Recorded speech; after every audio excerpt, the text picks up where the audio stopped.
Hello guys! Welcome back sa ating OOP subject.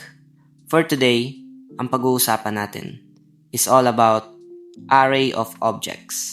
So ano nga ba ang agenda natin? First, i-discuss natin kung paano mag-initialize ng array of objects. Second, paano mag-store ng objects sa loob nito. Third, paano i-access ang objects. At syempre sa dulo, meron tayong coding challenge na tinatawag na Student Registration Simulation. So without further ado, let's begin. Before tayo mag-code ng array, kailangan muna natin ng class. So gumawa muna tayo ng employee class. Simple lang to. Meron tayong attributes na first name, last name, at job title. Tapos gumawa na rin tayo ng constructor para madaling mag-assign ng values later. Now, balik tayo sa main method. Diba usually kapag gumagawa tayo ng array, ganito, para sa objects. Ganun din ang concept. Ang syntax is class type square bracket array, name square bracket new, class type square bracket size. Dito, nag-create tayo ng array na kayang mag-hold ng 5 employee objects. Take note guys wala pa yang laman, puro null pa yan sa ngayon. So, paano lagyan ng laman? Ganito lang. Ayan! Sa index 0, nag-instantiate tayo ng bagong employee object. Pwede nyo rin gawin to sa index 1, 2, hanggang sa dulo ng array.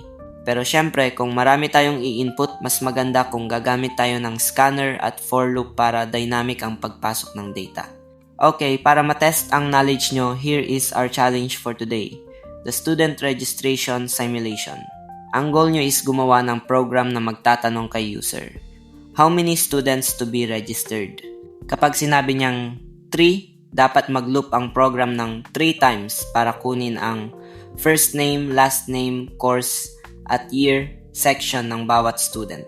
After makuha lahat ng details, dapat i-print ng program lahat ng students na na-register sa format na parang table. I-pause nyo muna tong video at subukan yung gawin.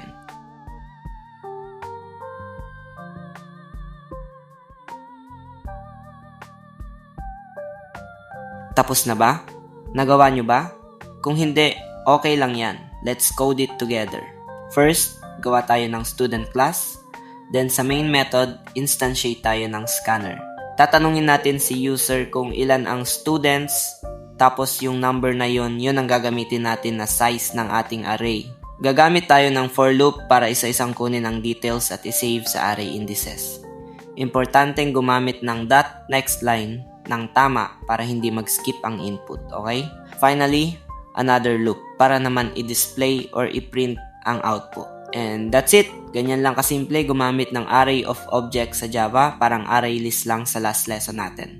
Napaka-useful nito lalo na kung nag-handle kayo ng databases or lists ng items in the future. Kung may questions kayo or errors, i-chat nyo lang ako sa Facebook.